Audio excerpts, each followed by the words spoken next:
That's me, hanging with my most precious gift, my daughter Marin.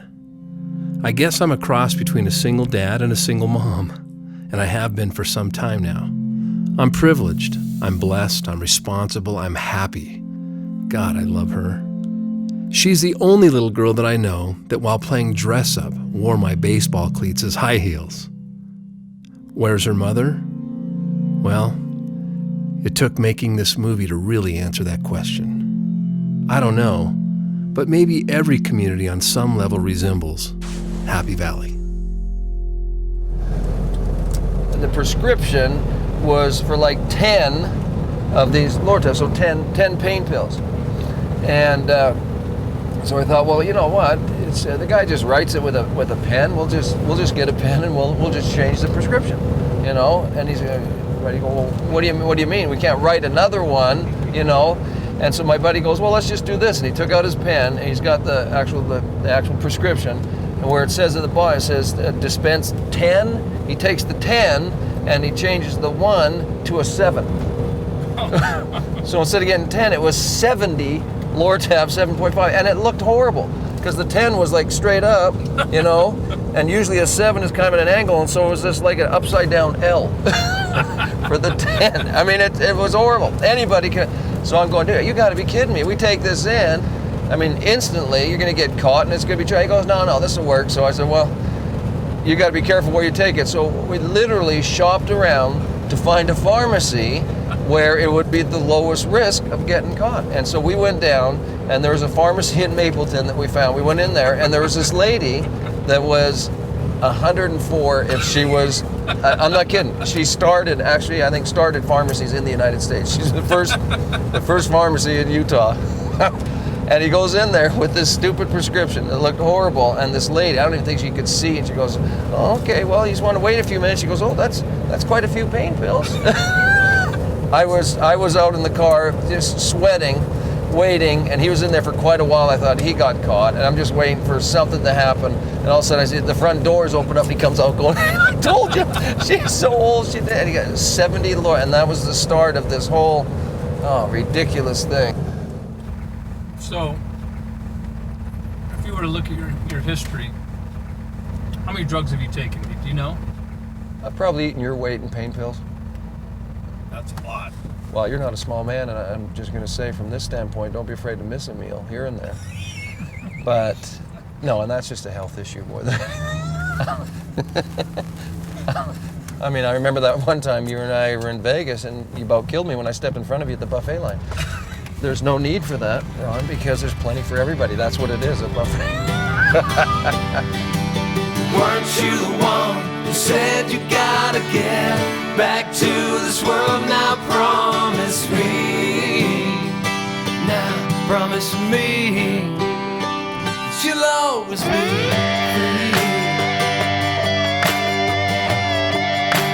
Oh, free.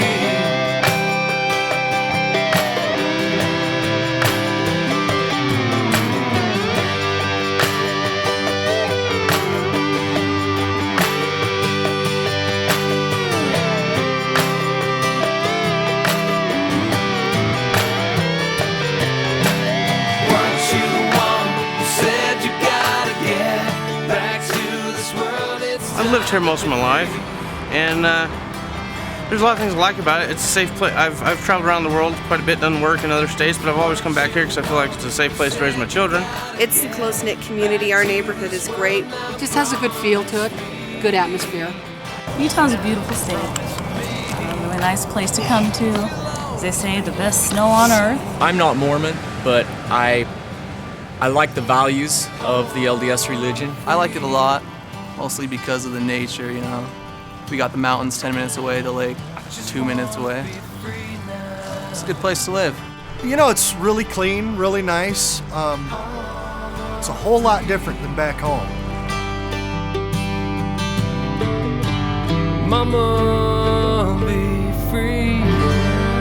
Well, I would say that it goes back to when they first came across the plains and got here. They wanted to build a utopian society, which is really, really wonderful, and it's the dream of every person on the planet to do so. But The problem is in creating the ZCMI and doing all of that, they were isolated from the rest of the world for so long that generation after generation, they created and defined their own culture. Utah definitely has a closed mindset. Definitely. Very set in their ways, and it's this way or no way. The alcohol laws here are just outrageously crazy. They make no sense. How do they work? I mean, such as, you can walk into a bar and you can't even buy a pitcher here anymore unless you have more than 3 people in your group. I can drink as much, I drink a pitcher of beer, and to me it's like drinking a regular beer to a small guy. We're sheltered, but I'm not naive enough to say that we'd have no drugs, we have no gangs, that we don't have our issues. Like in our neighborhood, we were the first black family in our neighborhood, and I mean, seriously, the kids would come over to look at us. And the little boy asked my little brother, "Doesn't that wash off?" I do think that there's a problem with denial with the drug use that happens here. I grew up here. I've gone through the school system. I also teach in Las Vegas, and I think the big difference is people down there are willing to face and admit that there's a lot of things going on around them. Where here, sometimes I think people don't want to believe that their community could have a problem with that kind of stuff, and therein lies a lot of what the problem is, in all honesty. It comes to mind that there is a significant problem and that a lot of people are pretending not to know that there is a problem. There's a part of me that wants to say that there's no way it can happen because of our religious beliefs and the way we raise our kids. Yeah, there is an issue with denial in terms of drug abuse, and it's really hard, especially in our culture, especially with our religious beliefs, how that's looked down upon. It's really hard for people, I'm sure, that deal with drug abuse issues because they don't know how to overcome it and they don't know where to go, and they don't want to talk to anyone about it because they feel embarrassed or guilty. Well, to be honest with you, I just got released from jail today. Okay? I was in jail on a marijuana charge, and that was 2 years ago, and I just avoided it till now. While I was in there, I saw major heroin and cocaine withdrawals from probably 40 inmates there. So I would definitely say that's a major influence now. The methadone, the heroin, the Oxycontins, that's the thing. It's a pill thing. It's not your normal street. So that's one of the difficulties. And I think there's a part of Utah County that wants to say, no, that doesn't exist. The reality of it is, it's horrible here. Horrible. Let's see. This is still Christmas Day. I had the digital camera. So I took this picture. Right after I took that picture, I saw this little quirk of a smile.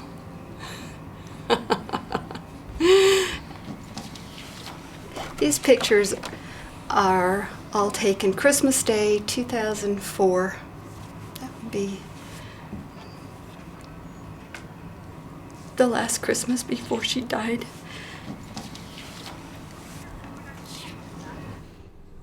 When she was little, it was just like a rope tied to her, and everywhere Mom went, Amelia went. And I don't know that she ever got over that. She always understood. We never had battles or fights or anything. We always just, as Michael said, we just got along beautifully. She got her driver's license. We wanted to go buy it. She wanted to get a car. So we started going car shopping. Well, the car she liked was a little Mazda Protege, and it had a 5-speed transmission. And teaching her how to drive a manual transmission was an experience.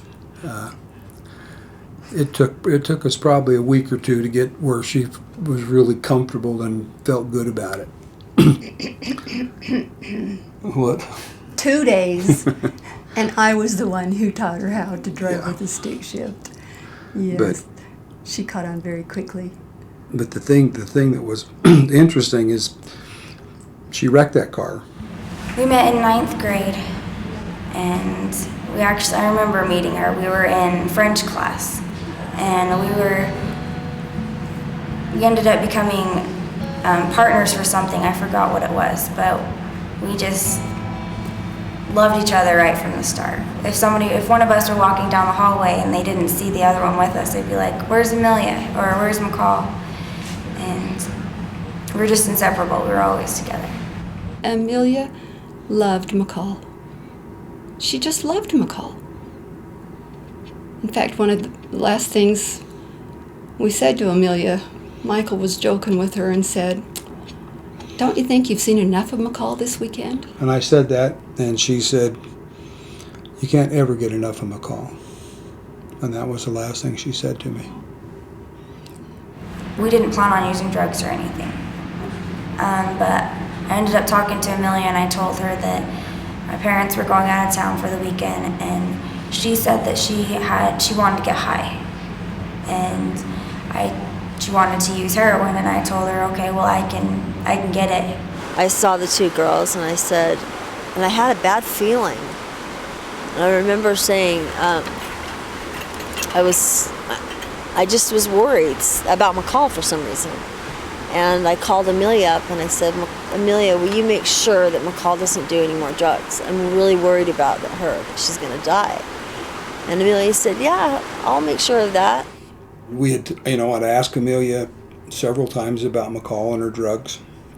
Amelia said that she was doing fine, that she was being tested, and she was clean, and everything seemed to be going well. She just used them recreationally. She would use them once in a while at parties or when she and I were together. That whole weekend was her first time shooting up. It was his first time using syringes. All I remember is just teaching her how to shoot up. And then I shot up, and that's it. And then I ended up going downstairs because I wanted to be with my boyfriend.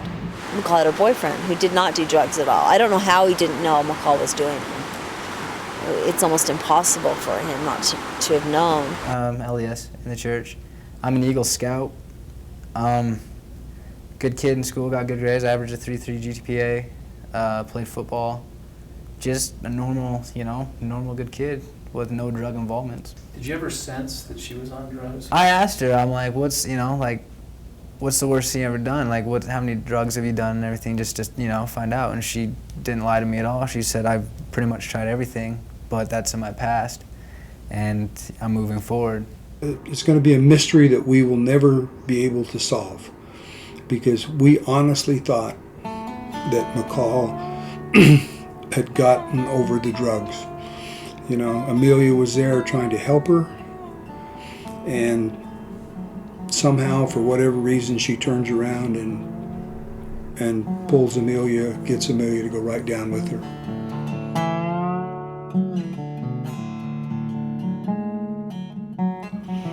This came from the police, and so we kind of assume that it has to be, there's some fact to it, that McCall and Amelia took heroin. McCall injected Amelia because Amelia couldn't do it. When you overdose, you usually do it right there and then, because I've overdosed myself. She never told me that she was sick. She never told me that she felt anything. She just seemed like she was fine. We had perfectly normal conversations, and so I just left her upstairs. And then about 3 or 4 o'clock in the morning, McCall and her boyfriend came upstairs and found Amelia passed out on the kitchen floor. And then she started breathing a little funnier. I'm like, we should seriously call somebody. I'm like, I don't even, she's unconscious. We can't even get her to respond to anything. She's like, no, it'll be okay. She'll be okay. The feeling that I had inside was just so awful. Just seeing my friend on the floor. And Jason said, "We ought to call 911, and McCall said no." I was scared to death. Never seen someone like that in my life. It's like not knowing what's wrong, not knowing it's a drug overdose. Not knowing how to help this person. Yeah, calling 911. That wasn't, that was my first thing, but I was told not to. And so trying to help him the best I could, it's scary. Just not getting response out of a person, because you've never seen that before, and you see it all of a sudden, it's just like, what do you do? I thought that she was gonna come back. I thought she was gonna come too. And we ended up moving her over to the couch and we fell asleep beside her. And the next morning we woke up and she was blue and black in the face. She was gone.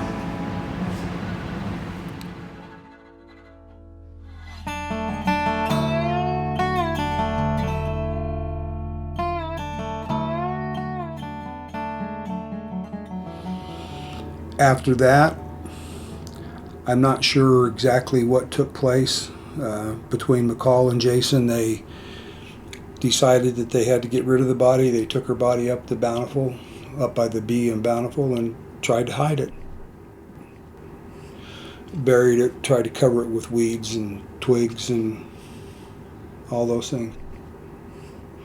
And then Tuesday came, and we had all of the news media were here Tuesday morning wanting to talk about what was going on.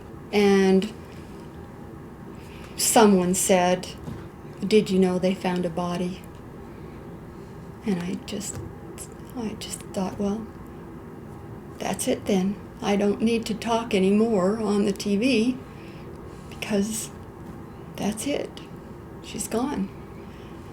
And soon after that, South Jordan police came, and he sat down, and we took each other's hand, and the officer looked at me and he said, it was a chaplain looked at me and he said, "We found Amelia. She's dead." And the shock and the horror of hearing what you knew you were going to hear, but you just kept hoping against hope you wouldn't hear. The shock is so painful that you can't move. And you just sit there as this wave goes down, starts at the top of your head and goes down through your whole body like an electric shock. And then he showed us her picture. And her face was swollen and bruised. And I found out later they had touched up the photo, so it wasn't as bad as what it really was. And you're just going, what happened? What happened to Amelia? Why does her face look like that? They couldn't tell me. They didn't say anything. It was weeks before the medical examiner. It was August, second week in August. I know, but the police came and told us kind of what happened a week later. She died peacefully on the couch, they said. You don't die peacefully on the couch and have this horrendous wound on your head. She would have had to recover from a concussion had she lived. The medical examiner said it could have been caused by when she passed out hitting the kitchen floor. I think it was caused by something entirely different. The cops ended up coming to my house and they asked me to submit to a lie detector test, and I said I would. Monday night, she told me what do you want me to do? Because she had to go in to take a lie detector test. And I told her that night, I'm like, just tell him. I'm like, just tell him the truth. I'm like, I can't take this anymore. I'm like, this is killing me inside. And I guess, I don't know if she did or not. And then Tuesday early morning, I couldn't take it anymore. I called my mom, I told her everything. And I ended up going in and just turning myself in and telling them the whole story. So here's a big question, Jason. What do you take responsibility for that night? Everything, all my actions I did. I know what I did was wrong. Absolutely, I'm not gonna try to deny anything I did was right. There's no way I can justify that. And then the next morning when I was supposed to go, I woke up and I told my dad the entire story about everything that had happened. And I just remember being so sick and so sad. I was so scared to tell my dad about what had happened. I was just in a state of shock. And he ended up crying. He told me he couldn't believe it. He called my lawyer and he came to the house, and I had to tell him the whole story about what had happened. And then the police came and they searched the whole house. They dusted the whole house down, and they ended up arresting me, and I went to jail.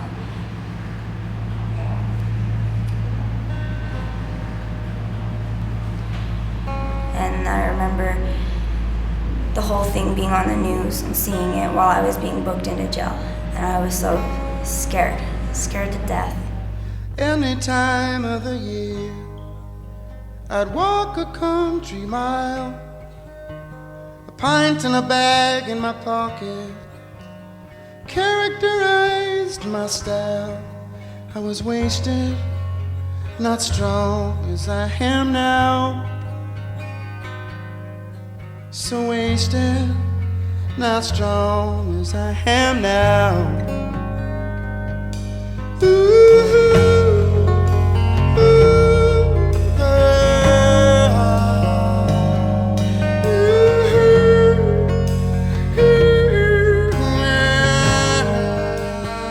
I wasn't thinking. I was completely lost. I was so high. I did not make good decisions at all that night. I wish so badly that I could rewind the whole thing and bring back my friend. Since I've been in prison, my father hasn't written me letters. I've written him. I don't know if he's out of town or if he's angry at me. I don't know. What would you say to your dad if you could talk to your dad right now? What would you say? If I could talk to my dad, I would tell him how sorry I am and how I want nothing more than to make him proud.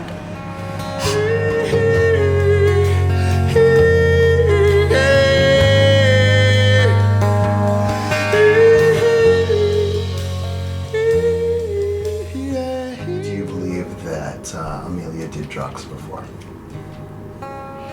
Do I believe she did drugs before? Before that night? Hard drugs? No, she never did any hard drugs. We know that she had smoked some marijuana. We know that she had done some ecstasy. When her and McCall were sophomores, we know that took place. Amelia told us, and we had talked about it, and we thought that part of her life was over. So. And it was. Huh? And it was. Yeah. I mean, as far as, yeah. I think McCall planned it. Like I said, it was the first time she'd been alone in the house. And when Jason wanted to call, she came up with all these reasons why Jason couldn't possibly call. For 4 hours, Amelia lay there, struggling to breathe, fighting for life, even though she was unconscious. And neither one of them lifted a finger to save her. How do you feel about McCall now? I don't think McCall has a soul. I don't know who or what she is. I call her one of the undead. She doesn't have a soul. She doesn't care about anybody but herself. I was told that when Jason found Amelia dead, the only thing McCall could think of, she didn't grieve, she didn't say, oh dear, or oh my, or oh Amelia. She said, we've got to get this body out of this house before my dad gets home. Back. Ash to ash, rust to dust, and some cobwebs caught in the cracks, so we are stuck as they all said. Blue skies ahead, or did we paint them all red? If it's already been said, I'll find the words to expose it. All that is missing is a little mystery, so I'll invite you to share just a little bliss with me. A mouth full of soul and sugar in our lungs, a belly full of breath, we can taste it on our tongue. Heroin or opiates or those types of the Oxycontins can be reversed. Overdoses can be reversed with drugs that paramedics keep. They can be virtually brought back to life by using Narcan and different things that paramedics have. Heroin is a central nervous system depressant. It basically shuts down various functions of the brain. It is not going to be that spectacular I mean, and it's easy to observe, to miss it. You know, this person may just sort of nod off, and you know, unless you're paying attention to see if they're actually breathing, they may just look like they're happily passed out on the couch. We're dealing with good kids, normal kids, kids that you never would imagine getting into a drug environment. And they're starting out experimenting with small things that usually leads them into a direction they never would have seen themselves. I'd sit down with the parents and say, okay, these are the things that you need to look for in this kind of a drug problem. Show them what the paraphernalia looks like and describe it. And usually a parent can get up and walk in the kid's room and come out with a handful of that kind of stuff we're talking about. Marijuana pipe, kind of cutesy. This pop pipe was actually made at a high school shop. Zigzags for rolling marijuana, very common, a small scale for the personal drug user who wants to make sure that he's not getting shorted. Crack pipe or crank pipe, these little glass vials you can actually buy at a 7-Eleven. And if you look at the front of the desk, there's these little roses inside a glass vial. They're not selling the rose, they're selling a crack pipe. Do you have any light bulbs missing? How about spoons? You know, these are things I didn't know. I had spoons come up missing. I'm like, what's going on here? My kids aren't little anymore, you know? Yeah. Cell phone bills, Yeah. gasoline, you know, how much gas are they using? How many miles are they putting on their car? My son designed this tattoo because he wanted to be a tattoo artist and own a tattoo parlor at one time. So I went and had a tattoo put on. This is supposed to be CBB, but it gets a little infected at the moment. This picture was taken in Africa, and we had it blown up and had it down at his wake. I mean, we had a celebration of his life rather than a funeral. And there was every kind of kid and parent there, from all walks of life, from all, every different kind of dress and every different kind of parent, and That's what he taught us, though, Yeah. was acceptance. You know, he just wanted people to be accepted for who they are and how they were or how they dressed. somebody uses drugs isn't just hanging out in a dark corner with just a few people. You know, it can be anybody. We were actually in Phoenix. We'd gotten back from Africa and we left him home alone to be with his sister. She was watching him, and David and I were in Phoenix. And he had gone to work that night, was supposed to be home. And Brianne got a phone call. He didn't come home at noon or midnight. He was supposed to be home by midnight.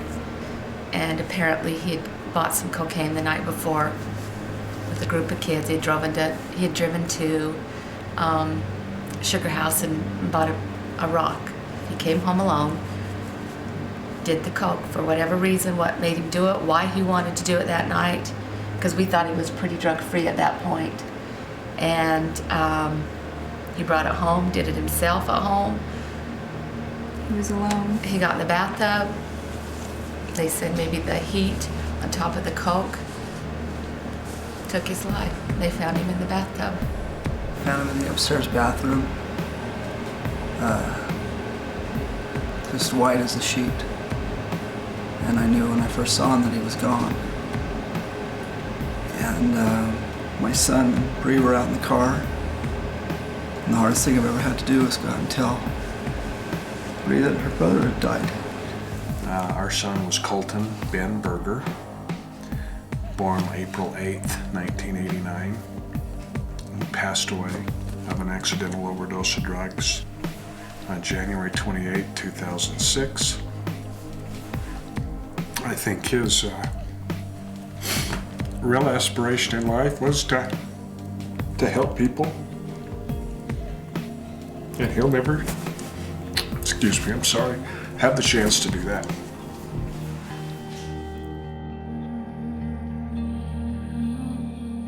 I could probably walk into any high school in this state and find it within 5 minutes. You know, the problem is that everybody's doing them. Kids that were the stoners, people in band, computer nerds, on the football team, you know, just normal, unsuspecting kids that you just expect to be good high school students that were were on these crazy drugs. I have yet to find a high school, public or private, that does not have drugs accessible and that there is not active drug use going on.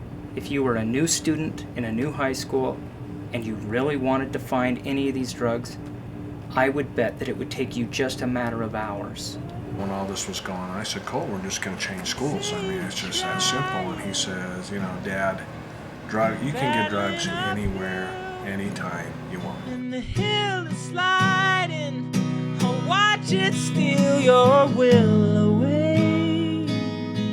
And my heart This person writes, your life brought us life. Hope you're running naked in heaven. I love you and miss you, Kyle.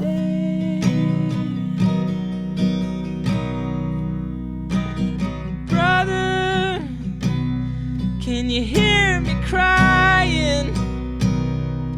And I'm so scared. I'm scared of dying. I'll lie and disappoint you all, but I'm trying so hard, and I still hear that craving call. I'll eat my hat if I find a drug addict that's not addicted to sugar. If you're always on a high sugar food, you know that if you're a little depressed and a little blue and a little tired, all you have to go is eat a bunch of M&Ms and a lot of soda pop with caffeine in it if possible. And so you're already training your body to look at food as a pharmaceutical way to whip a dead horse. And I think the next stage might be prescription drugs. And I think we need to look at it. I think we're a nation in deep, deep distress. If we want to truly help drug addicts, I think we need to look at the nutritional aspect. Is it the mind or the body? I think it's both. And a body will not work well with poor food. I personally almost became addicted to painkillers when I got hurt because 2 o'clock in the morning, it numbs your emotional pain as well as your physical pain. And then as the physical pain lessens, the emotional pain can pretty much stay the same. And you know, that pill makes the emotional pain go away. And I had a really good doctor, and he probably stopped me just a couple pills away from becoming addicted to the painkillers. So now I have to be really, really careful with them. And now I prefer food as my addiction of choice. How does that work for you? Well, from a disability standpoint, it's a major drawback because it makes everything I have to do more difficult because I'm trying to move a large body with just half my, with just my arms. And so I love my food. In a way, it's my best friend and it's my worst enemy.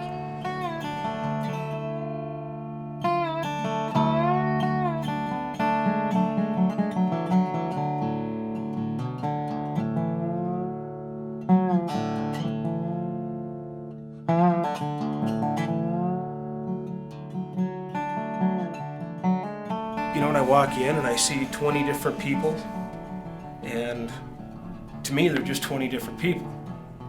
But when you start to get to know them, they're 20 people you love, and they're all so different. And that's, if that could be outside of here, we wouldn't feel so rotten about ourselves. And the guilt. There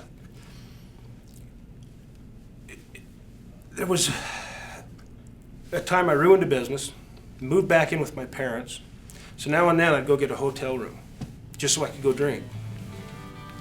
And I remember one time feeling so guilty about what I was doing, I couldn't even sleep in the hotel room. I went out and slept in my truck because I didn't feel I deserved to sleep on that bed with the TV and all that. Or is that upbringing here? What is it? Oh, definitely. You know, Happy Valley and Guilt Valley. I mean, the guilt is, my sister has moved to California and she won't come back because of it. She doesn't want to be judged for every little thing she does. I think everybody in this state needs to look in the mirror and quit looking through the window.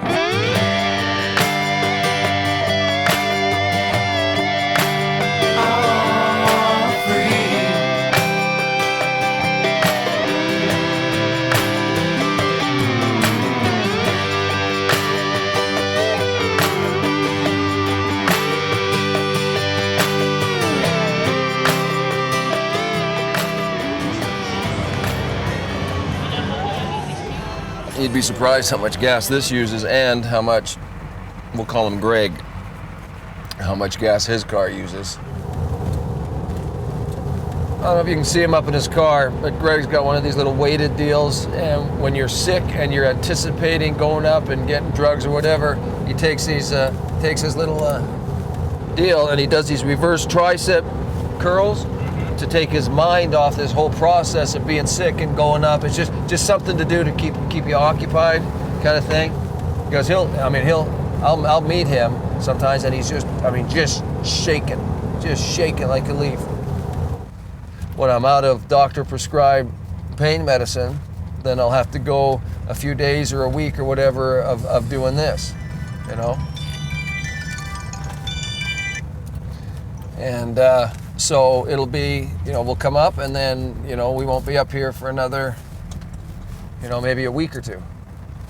And then there's been times where, I've had enough pain medicine to get off of the other stuff and gone a month without the other. And then you run out of that, then you get sucked right back into it because you just can't break that cycle of being sick and getting off of opiates, Maybe I always haven't been the best husband, but my kids love me. If somebody were to take me today, one thing that I do know will be said about me is that the guy was a really great dad. And that's one thing I'm absolutely proud of. That's what I live for. I think the biggest toll that it's taken, if you want to look at the financially, is losing about a $500,000 a year job because of my addiction. I mean, just going out there and either running out of medication to take and getting so sick that I couldn't perform my job, and then kind of getting labeled that way, and people not wanting to take a risk on somebody that has a problem, and we'll have somebody else in here that is not a high risk. So it's had a huge effect. When my kids get up early in the morning after sleeping well at night, and I've been up all night because I don't sleep well, and they're bouncing off the walls and they're excited to do stuff, and I don't have the energy to get up and do stuff with them. Are you kidding me? You know how much that sucks to have them wondering, what's wrong with Dad? Why can't he come out and do stuff with us? And once you get to that point, you will do anything to get out of it. Anything. We called one of these places for detox and rehab and all that, and some of them are pretty pricey, and you got to go in there with money up front and all of this, and so I honestly did not know what to do. Is it cheaper to stay on drugs? Oh yeah, absolutely. And to not only, just the financial side of things, you can have a pretty bad habit and do it relatively inexpensively, or thousands and thousands of dollars for detox and rehab and all of that. And unfortunately, a lot of these places, they don't work for people because they go in with the wrong reasons. And especially in this valley, there's this mentality that if somebody's got a problem, we'll just drop them off at the front door, say, make them better, and we'll be back in a bit. And it doesn't work that way. So we come out of the gas station. We've been praying, looking for an answer what to do, and I see this sign, addicted, drugs, prescriptions, we sponsor recovery, Happy Valley, confidential. So I come out of the gas station after literally having been fighting with my wife, praying, what can I do? And I see this sign that says Happy Valley Detox Confidential. And on the way up to the city was on my cell phone, calling your number. People realize that, I've been so stressed, or I feel so much pressure, and when I take this or that, I feel a lot better, and I'm able to deal with things a little bit better. Now you're stepping over the boundaries of taking it for reasons of pain to reasons of depression or pressure or stress or anxiety, and then it's like, now you're just taking them for any reason. Because you honestly, you get to the point where you don't know whether you're taking pain medicine because you got pain, or whether your mind's manufacturing the pain to take it, or whether you're just taking it to take it, and it's just, you get to a point where it is out of control. It's absolutely out of control. So Sister Anderson, could I get... I get some of your presents. Sister Anderson, I need some Valium, Percocet, and 4 balloons of black, please. Okay, I'll see you tonight. Are you bringing Jell-O, or? Listen, you old piece of... This isn't what I paid for. I said 10 Valium. God, I'll tell you what, I'll be at the bishop's house tonight if you... Oh, that's more like it. Okay. Don't ever try to short me, you... Can you imagine? Thanks for writing him a mission. I would never badmouth or say anything bad about the church. I live for the church. It's my guideline. I love it. But you can't single out the church. It's not like it's a church problem, you know. But are there certain pressures that go along with the church, with religion, with any religion? But it just happens that in Happy Valley, there's a dominant religion, you know. But I mean, there's no way I would dog and sit there and say this is a church problem. That's not. Is there pressure that goes along with always trying to be perfect and do everything right and being in denial and not wanting to come clean when you really got a problem and you know, you talk about people that just have, I mean, domestic violence problems and marital problems that never even come clean with that kind of crap, you know? So it's not a church problem. It's, okay, where do you go? You think there's a chance we could He's back. help him with recovery? He wants to, and he goes, I don't want to do this and expose myself and have my parents see this, you know, if I'm not doing something to get help, you know, so he really does. If you can just not start, you know, because once you start and you get into this lifestyle and you get into taking stuff, there's no good outcome. There's I don't know, if you look around, there's not too many old addicts.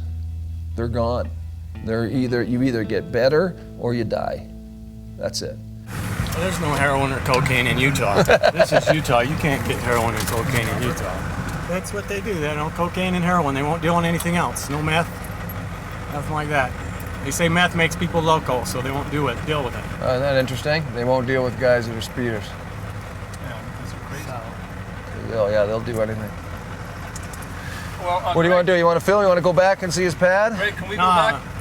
Right now? Let's go see the bachelor pad. No, because if you show my room, anyone that knows me is going to know it's me.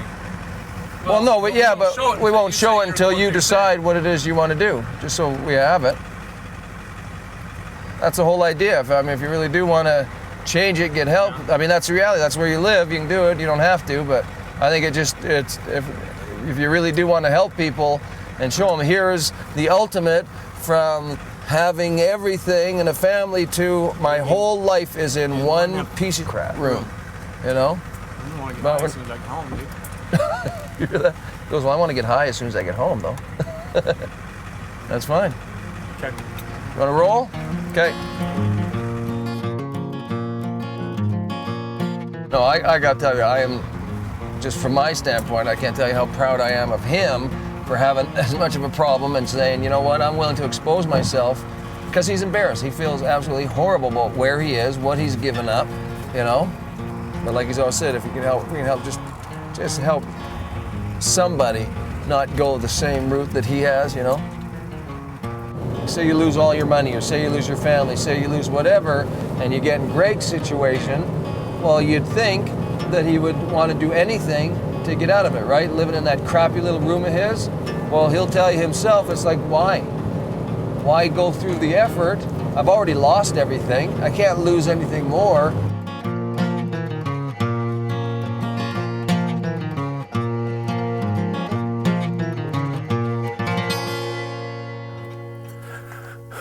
It's probably tripping for you, too. You've never been around this kind of stuff, have you? No? No, none of that. Just... Is that a trip going on that ride? Not really? I don't notice anything. Yeah, just kind of film? Just filming. Concentrating on filming. Yeah, there's some heroin right there. How long have you lived here? 4 years. I've been divorced for 4 years and been in this room pretty much. I just hide. Hide from reality, just go get my heroin and come back and hide.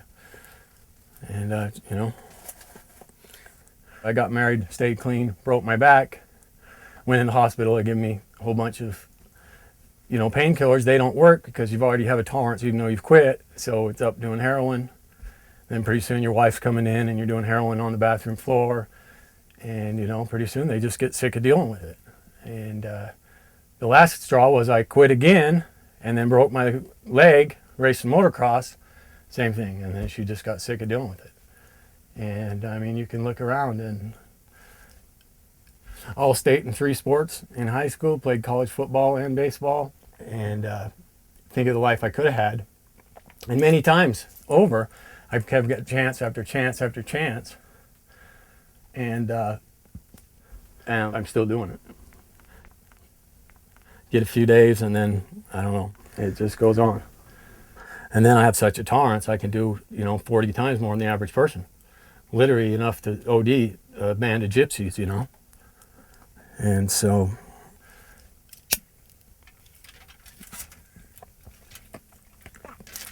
that much right there would OD a person that has never done it before. I would just bust up my nice room, and then I'll cook up some crack, some cocaine, and put it on there too and mix it. Plus I just ate 8 Valium.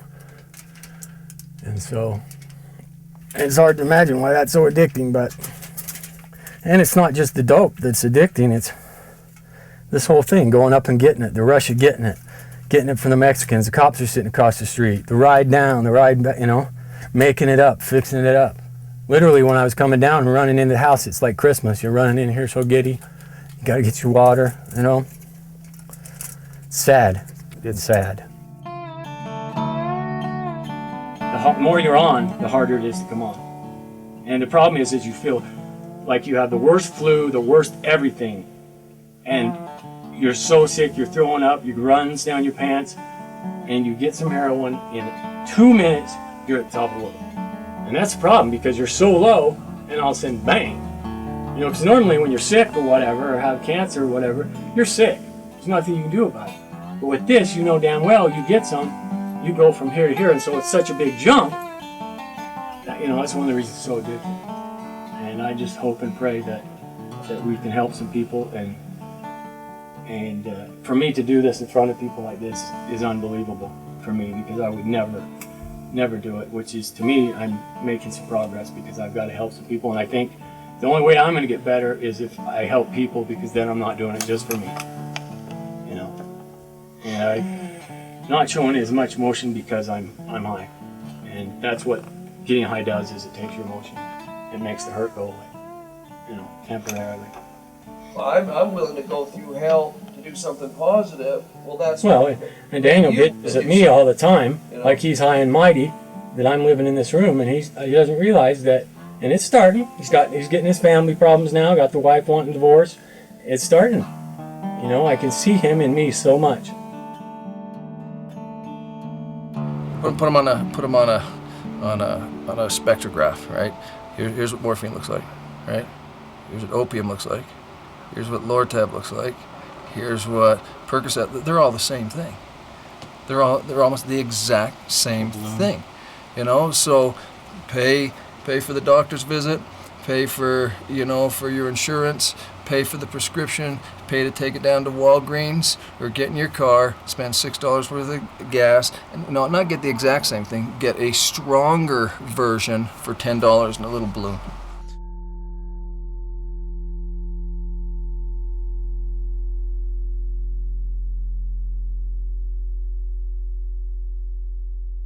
When I first came here in '86, drug deaths weren't that common.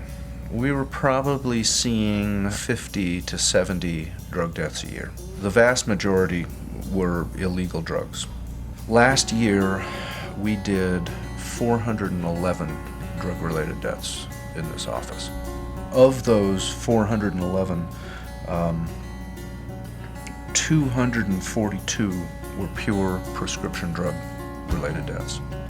These are drugs like oxycodone, hydrocodone, methadone. If you add folks who are both illicit as well as prescription drugs, that total goes up to 270. If you think about it, pills, painkillers in particular, which is a huge problem here in Utah from what I've noticed, it's like smoking weed, which is a grown plant, it's something that comes from the earth. For me, I think that's a little lesser down there, it's like, okay, that grows. It's not like it's okay, but you're not going to be hooked. But people that are on painkillers, they're hooked, It gets you by the buys, and it's just, from that point on, you're screwed, you have to have it. And you basically will lose. I've seen people just lose themselves, someone, a good friend, and they're the person and then down the path, they've used so much that they'll flip on you and do whatever they can to get their next fix. They'll just lose their soul almost. It was not anything you'd ever wish on anybody, to lose a child. Blake was a very outgoing kid, as you know, in elementary, junior high, very popular, had a lot of friends. He was always kind of the leader of the group. He was doing well, you know, until he hit about his sophomore year in high school. Got kicked off the team as a sophomore. Grades started to drop, and his personality changed. He just became reclusive. He'd come home and he'd go to sleep. We never thought anything about it. Then we started questioning him, and we started looking at him. And once you look at him, then you can see it. You can see the signs. You know, he'd come home and his eyes would be bloodshot. He'd be tired. He was pale. There was many times where I had to jump in between my husband and Blake because he was so frustrated with him. Blake would be high or would have drugs on him. My youngest daughter, who was in junior high, would come home and go straight upstairs. My other son was serving a mission, so he was kind of out of the loop anyway. And we all knew that eventually he was going to overdose doing what he'd done. We knew that he couldn't do what he was doing and live through it. And I was upstairs getting ready to go to work, and my husband came running upstairs and screaming at me, saying, "Suzanne, come down, something's wrong with Blake." And he was laying on the bed, and my first thought was that he had cotton in his nose because he had foam coming out of his nose and his mouth. And then I realized that it was mucus and that he most likely had a seizure. I pulled him off the bed and couldn't get his mouth open because I think he was still having a seizure. And I remember thinking as I was prying his mouth open that he was going to bite my finger off, but you don't care, you know. And I got his mouth open and started doing CPR on him. It was probably the hardest thing I've ever had to do in my life, is to sit there and look at my son who had a gazillion tubes going into him. You know, at that point he wasn't a person, he was just somebody that they were trying to save. And I remember thinking that it's almost okay that he'll be better off, that he's been through so much hell in the last 2 years, that maybe this is a better thing for him. The physician told us at that point that he would die, that we would be taking him off the ventilator later on that afternoon. So to get our family together and to get everybody there to say their last, you know, say their goodbyes to Blake. And it was horrible. I mean, I remember standing against the wall, sliding down it, sobbing, and my daughter was sobbing, and my other daughter was, and my husband, and grandmas and grandpas and friends. I mean, all the friends from Bonneville High, they had to call security to clear the halls because there were so many kids that were standing there crying. I woke up in the hospital about 4 or 5 days later, and I was in the hospital altogether for about 9 days. They told my parents that I would prepare to take me off life support. And I just decided that's not my life. I mean, you only get one life, and it's not the life I wanted to live. You know, everything's good again. It's hard, like Blake said, he takes it a day at a time, and so do we. You know, every morning I get up, I go in and look at him, make sure he's still breathing, and I probably will do that until he, you know, moves out anyway. But it consumes your life, even now that he's clean, it still consumes my life. The drug problem has gone through the terrace in Ogden like a disease, wiping friends out and my buddies out one by one. I mean, it's overwhelming. My perspective on it was, it's only a pill. It's only one pill, once a day, if that. The teenagers would get their drugs by, there was people on the streets, old ladies, that would get prescribed it. There was people that had back pains. The one day of the month where they got their prescription filled, there would be 4 or 5 people at our front door. My whole sophomore year, I don't think I experimented with anything more than Lortab or Percocet. And my junior year is when I started to bump it up a little bit. I would start, doing OxyContin, morphine suckers, and my senior year it got out of control. I was all over the place looking for it. Doing 2 or 3, 4 or 5 pills a day. Spending hundreds of dollars a day doing it. Well, when I was in high school, I would look at heroin as in a whole different game than OxyContin. I've never even seen heroin for the fact that just the name heroin. But it's in the same ballpark. It kills people just the same way heroin does. OxyContin is actually a synthetic-based heroin. It's heroin into a pill. While working undercover, I found myself almost in a sociological project trying to figure out what is making this so enjoyable. Why are they just jumping to get in to try this stuff? And we got into conversation of one Sunday evening we were at a party, surrounded by a bunch of teenagers. We got on the conversation of religion. Come to find out, the overwhelming majority of the kids around me were LDS. And so I asked them, well, don't you feel guilty about going to church tomorrow? And they said, well, yeah, but you know what? It's really not against the word of wisdom. And I said, oh yeah? Well, how so? Well, it's a pill. It's not a big of a deal. You know, it makes me feel good, so what? It's not alcohol. I'm not smoking anything. I'm not sticking anything in my arm. Just taking a pill and drinking some water. Big deal. There are a lot of parents that just have no idea what's going on with their children. And it's not because they're not paying attention, maybe even sometimes it's just that you got to dig a little deeper. We had no clue. Really very good at hiding it. I mean, it's not like we're not a pretty close family. A young lady, recently married, had forged a prescription. She was involved in a car accident. She was legally prescribed Lortab and hydrocodone. She found herself addicted within a short period of time to the Lortab and hydrocodone. So she was she was going to different doctors and doctor shopping, receiving a prescription, but then she was altering the prescription to get her more pills. The pharmacist caught on to this, turned her in. I conducted my investigation and called the house. I spoke to her husband. Come to find out, she was a very key member of the Relief Society, and he was afraid in how this was going to be viewed within his religious culture. But I could give you a list of so many people that shop doctors, that are at the pharmacy late at night or even at emergency rooms coming up with something because they ran out of drugs. It's unbelievable. And you would look at some of these people and go, are you kidding me? This guy takes them, but isn't he so-and-so in the community? It's ridiculous. That's why so many people are hiding it. That's why everybody goes through this denial and hiding it every day, because they don't want it to affect what happens in their church, or they're standing in their church, or they're standing in the community, or whatever. We can't let it affect that, so we hide in this gray area in the middle here of denial and but he's got a bad back and that's why he takes it, or he's sick because and you know what? And it's just because nobody wants to take responsibility for where they're at. Nobody wants to really fess up and say that I got a problem, that I am sick, and it's not just a bad back, or a bad shoulder, and that I need help.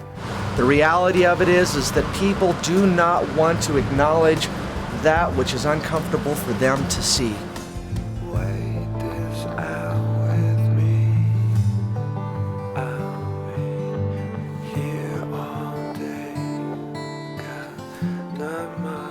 During my childhood, we were a very, very LDS family, and we'd always go to church. We'd always go to my grandma's house on Sundays and have Sunday dinner, and we just had a happy family. I thought that McCall, when she was in gymnastics, that she was going to go all the way. She was going to become an Olympian. She was going to just blow us all away. I was on the floor and I was doing a tumbling pass, and I landed short and I hyperextended my knee and tore my ACL, and I had to have surgery. It took a year to heal, and I tried to go back to gymnastics, but it was too painful. It was everything just wasn't right. I just couldn't get back into it. I remember McCall wanted to go to school though. She would do gymnastics too. She wanted to go to gymnastics, and I just didn't want to take her. I just started slacking on being a mom, and she was like, please, Mom, take me to gymnastics, please, please. And I was like, it was one exit away. It was nothing. So I just ended up just staying into school and getting a social life and going with my friends. And then my parents got divorced, and I was living with my mother and my sister Lindsay. And my mom, she ended up falling into using drugs. It's not a pretty sight to shoot up. It's ugly, very ugly. There's blood. It's just ugly. And my kids got to the point where it was just like mommy blowing her nose. You know, it was no big deal. No big deal at all to see me sit down and do that. Hold on, you know, before I could make breakfast, I had to do my fix so that I could be normal and fix breakfast. Even breakfast, you know. I'd get a call from the principal when I was in junior high because I never was there. And he would leave message after message wondering where I was. And I was home tending my 2 sisters without my mom. I wanted to go out and play with my friends and not take care of my sisters. I thought that using with my mom would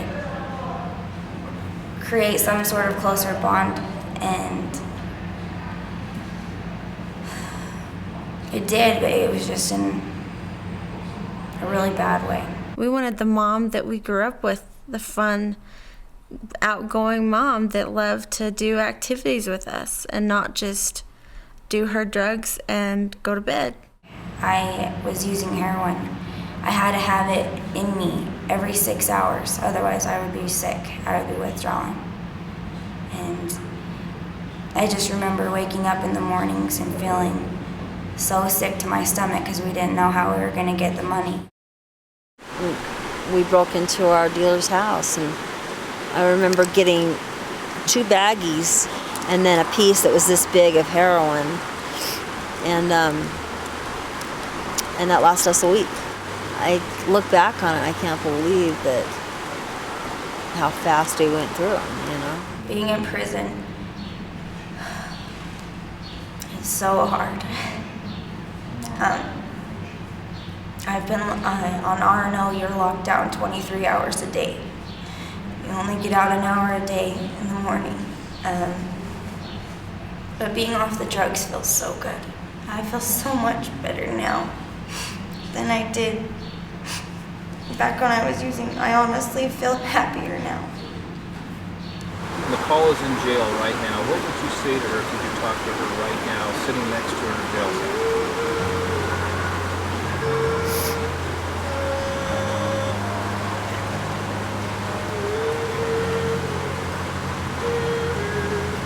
I don't know. I would say that, I don't know. I can't tell her what to do or how to think. I want us to have a regular mother-daughter relationship. I want us to go get coffee in the morning. I want to go to school. I want her to tell me to do my homework. I want to come home and come home to her, you know, cleaning the house or doing something normal.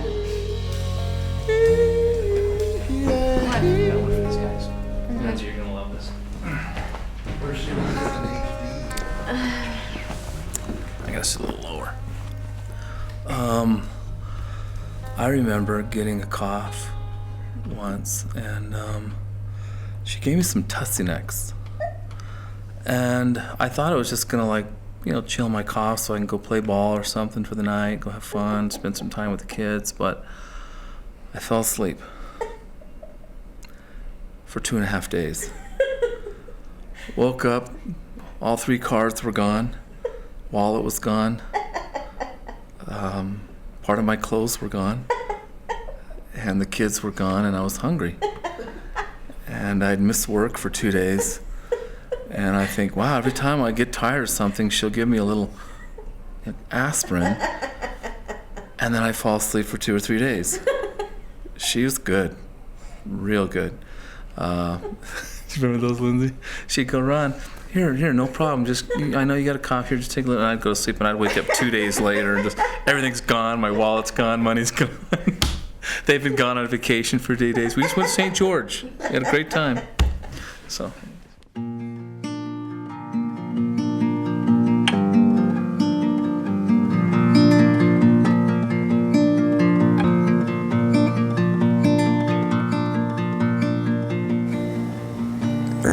I've been through so many rehabs, and I feel like it's just nothing. It's I still am just in my own little prison of going home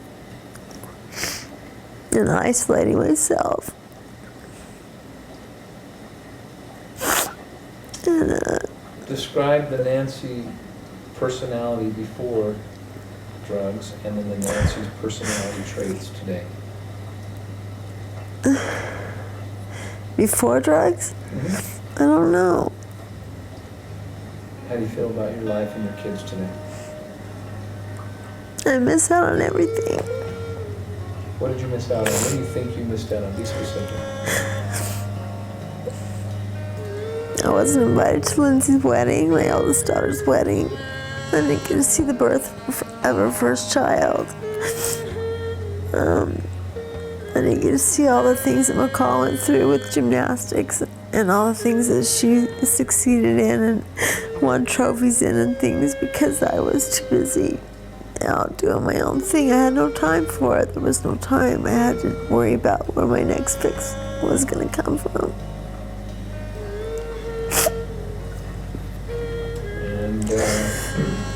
And Marin's been the one that's lacked the most of no mom. She just had nanny after nanny after nanny. It's not the answer. It doesn't help anything. It just keeps getting worse until you lose everything, including your kids, the trust of your family, the trust of everybody around you. You know, and the worst of all is just the trust of your kids. You know, where they have to hide their piggy bank from you.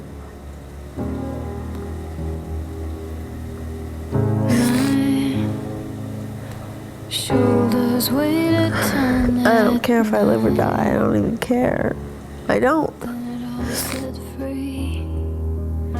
I shut out all the thoughts to come. The past I just done. We hadn't done. When I said to stop looking, I could finally start hoping. Should I finally stop looking? Instead, I can hold. Hurry, back to you, hurry.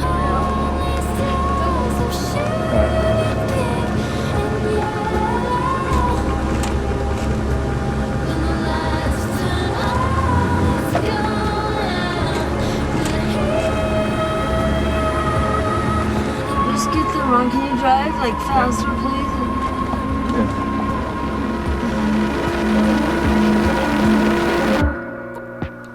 Describe the feeling of withdrawing the first hour today.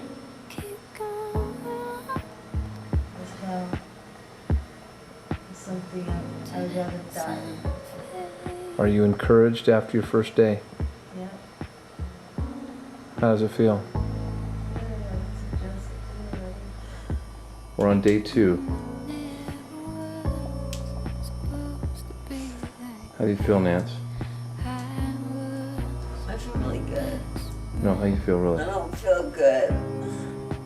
Okay. You're doing awesome though. It's your second day.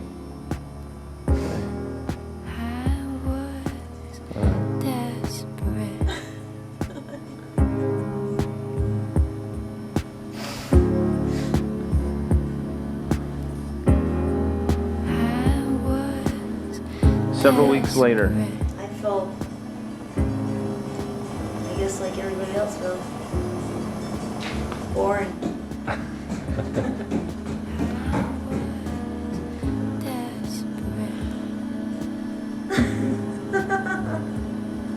All right, that's cool. Is that how you feel every day? I gotta think that there's a piece of all of us, you know, when stuff like this happens, and believe me, I can't speak firsthand. I can only speak as, you know, observing. that there might be the possibility of healing. One is you're helping other people, and two, in the possibilities of having a conversation with McCall.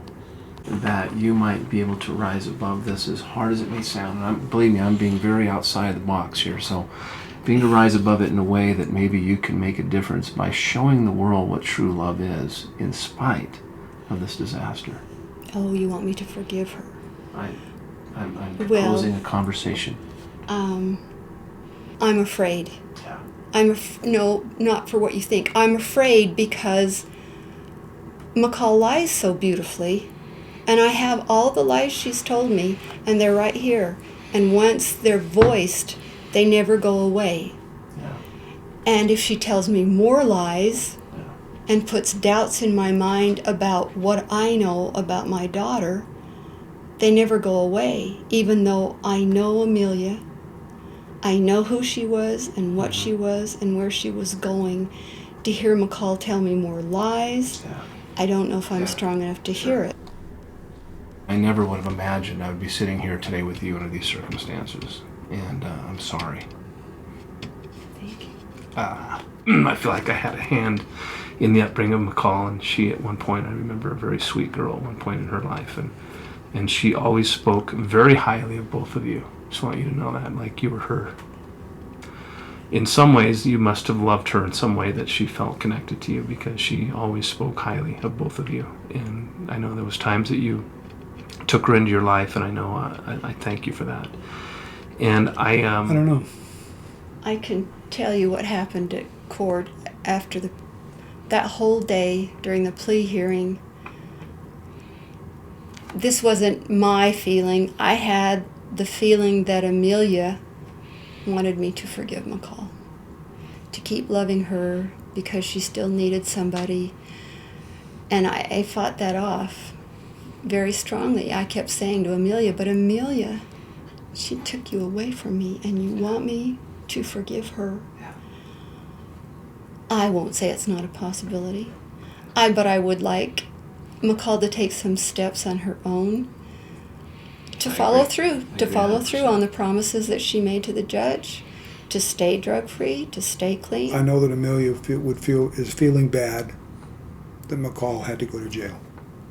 I know that she feels bad, and I know that she doesn't want or will not like the idea of Jason going to jail or whatever's going to happen to him, because that's just not the way she was, and it's just. And I gotta think Amelia wouldn't want the two of you being held hostage by this situation, spiritually, physically, emotionally, and and that's what I'm proposing is some sort of a freeing experience, the possibility of that. And if the movie ended and it showed even a conversation of initiating some possibility, imagine what that speaks to the world. Is all. And it's a beautiful possibility, but it's something for you to ponder yourselves. I wouldn't rule it out. I wouldn't say that'll never happen. McCall's never asked us for forgiveness. She's never come to us and asked us for forgiveness. She's never told us what really happened. How do you forgive someone if they don't seem to want it? Okay. I'm tired.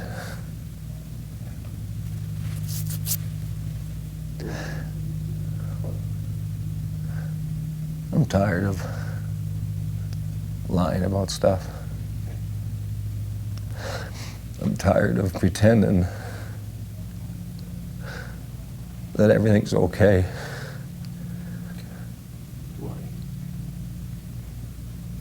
I'm tired of being a fake. I'm tired of lying about who I am.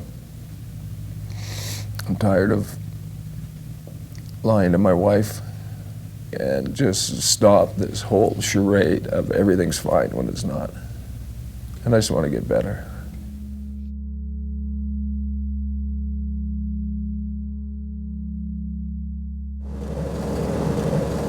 This better work, man, because I'm going to be pissed if it doesn't.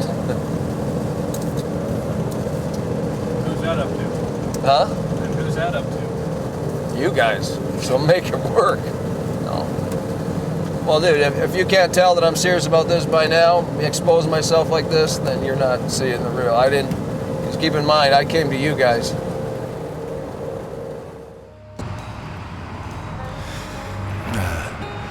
What was weird is how fast I got sick.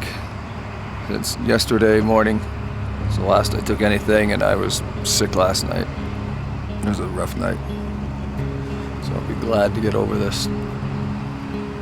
Over going back and forth and feeling good and not feeling good, you know. So we're ready to roll. Just want to get in there and get started. Or throw up. Alright, so... Alright.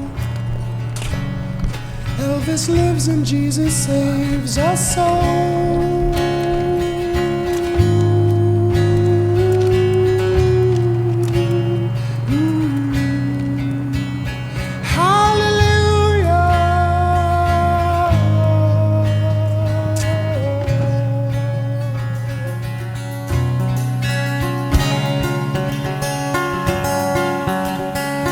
With an old friend last night at a cup of coffee. We talked about all the things that had been going on. Staring out the window and gazing into the rain. Suddenly he called my name and he looked me in the eye.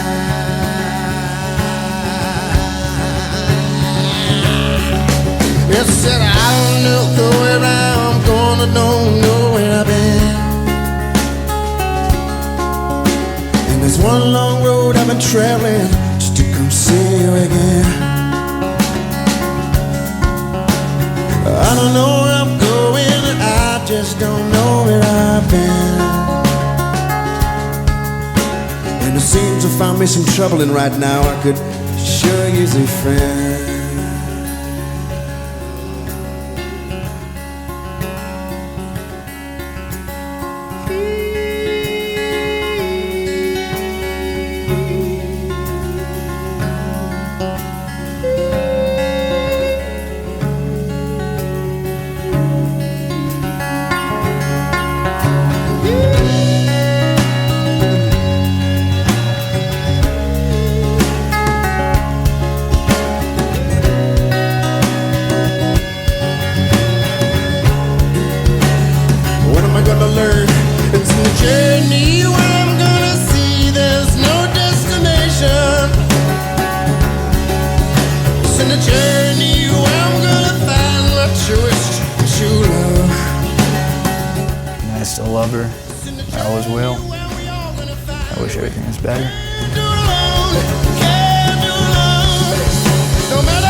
Me too.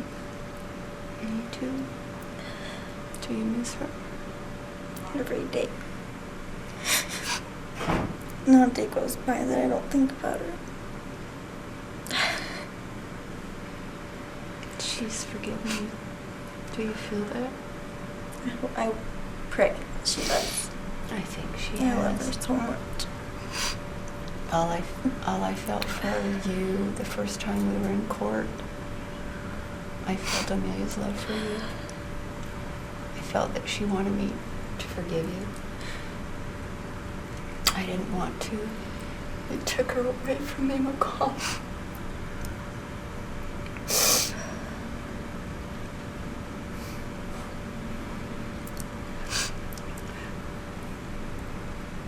It was so hard not to have her here. I know. I'm so sorry. Just, you know, the pain that I have inside, I just can't imagine the pain that a mother would have for her daughter. I want to go and be with her. I think about her all the time, but I feel her with me. And it's okay. And I talk to her all the time. And she loved you. She always loved you. And she always forgave you for everything you ever did, honey. And she forgave you for this. She did. She does. She still loves you. Nothing's changed.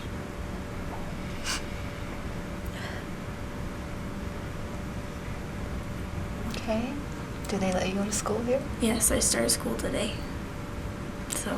Okay. Is it hard? Well, even if it's hard, okay, you gotta do well. I will. Gotta do well. You gotta make up your mind. You're not gonna be like your mom. No. No, but I don't want to. So, and also we have college and stuff, so it'll be good. Yep. So you have time to get your degree when you're in here. Yes, I do. And you'll be all done. So when you get out, you can get a good job. Yep. And make new friends. It's just the dorms are a little different here.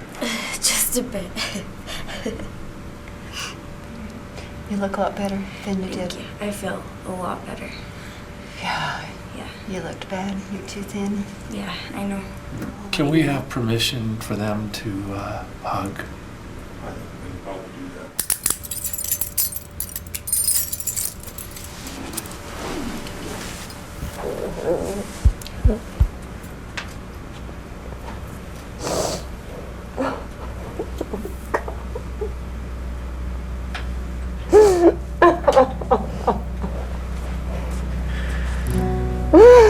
I just want to go back to the way it was before.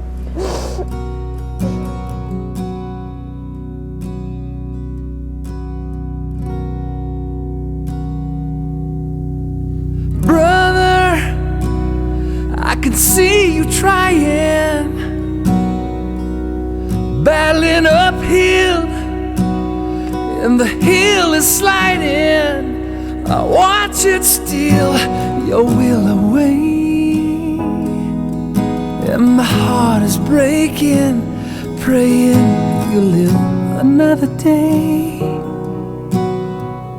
Hey Dan, it's Ron. I'm actually driving to Salt Lake to pick up Kathy. I'm supposed to pick her up at noon, and so we have 30 minutes, her and I, to chat before we go and see you guys. So we'll pick you guys up at 12:30 at the offices. So bring the crew, bring the camera. Today's a miracle, man.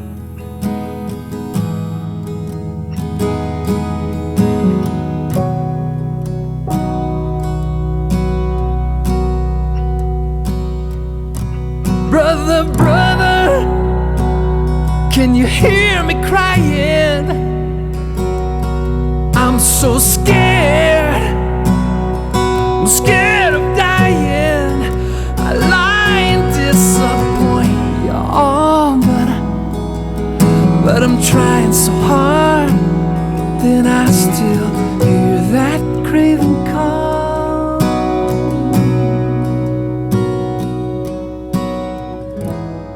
Hey Danny, it's Ron. I just was calling you to give you a little pep talk, man. Just tell you that I'm thinking about you, and I know it's not easy.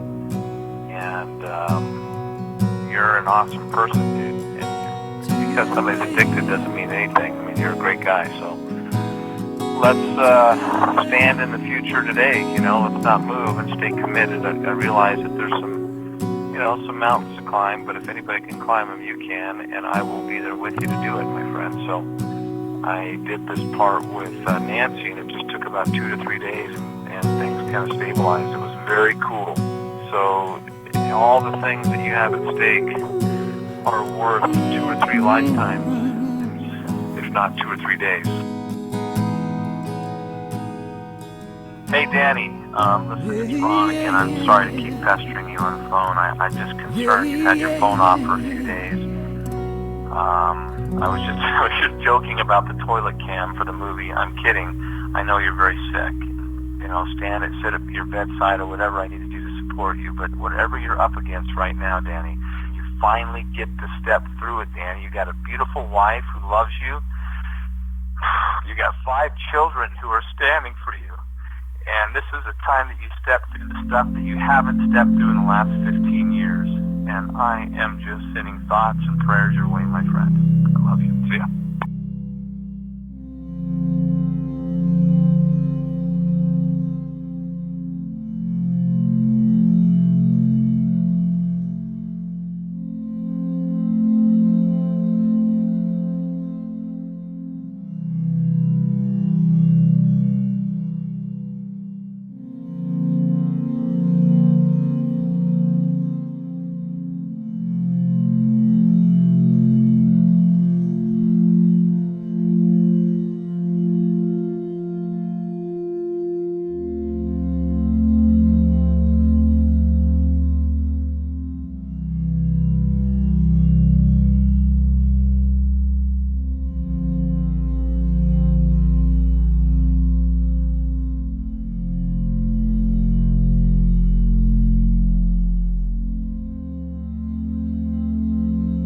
So I think about that night all the time. If you know, I could have, if I was holding I was holding the phone in my hand. You know, I should have dialed instead of listening to someone else, but I didn't, and we lost. You know, someone died because of it. If only we could promise a rosy ending for all. Seems we tend to let our experiences form our identity. People who actually believe that they're sad, lonely, addicted, poor, victims, etc. You're none of those things. You are uniquely beautiful, glorious, godlike, even a miracle. We just all sometimes forget.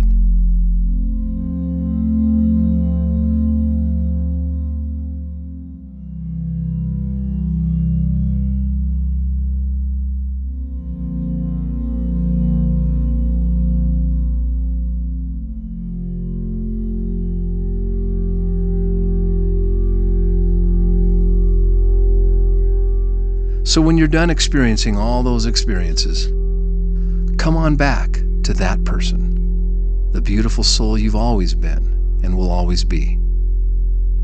It's a choice that can be made as quick as you up from the seat you're in. Safe journeys.